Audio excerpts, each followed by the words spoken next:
حضرت مولانا ابراہیم دیولہ صاحب سے چند سوالات۔ پہلا سوال، امارت کے اجتماعات کے مقابلے میں اسی شہر میں انہی تواریخ میں شرائط کے اجتماعات کیوں رکھے جاتے ہیں؟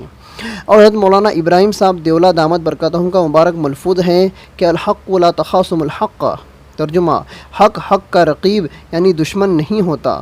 تو پھر اس ملفوظ کا کیا مطلب کہ آپ کی نگاہ میں مرکز نظام الدین اور اس کے امیر مولانا سعد صاحب اور ان کی تبلیغی محنت باطل ہے؟ اگر امارت والی تبلیغ حق ہے تو پھر اسی وقت اسی شہر میں آپ نے شرائط والے اجتماعات کیوں رکھے؟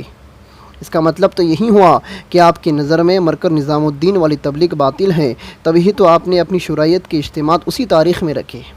دوسرا سوال، مولانا ابراہیم صاحب دیولہ دامت برکاتہم اپنے متبعین فرقہ عالمی شورا والوں سے فرماتے رہتے ہیں کہ جماعتوں کا اکرام کرو، مگر متبعین جماعتوں کو تنگ کرتے ہیں اور اس کا جواب دہ کون ہیں؟ تیسرا سوال، عالمی شورا کی شرعی حیثیت بیان فرمائے۔ چوتھا سوال، آپ مرکز نظام الدین میں کب مقیم ہوئے اور کہ حضرت جی مولانا یوسف صاحب رحمۃ اللہ علیہ اس وقت حیات تھے اور کیا آپ کو ان کی صحبت نصیب ہوئی؟ نمبر 5واں سوال، اس وقت امت مسلمہ کا سواد اعظم آپ کی عالمی شورا کے ساتھ ہے یا مرکز نظام الدین کی امارت کے ساتھ؟ چھٹا سوال، امت مسلمہ کا مفاد عامہ امارت کے ساتھ رہنے سے وابستہ ہیں یا آپ کی عالمی شورا کے ساتھ؟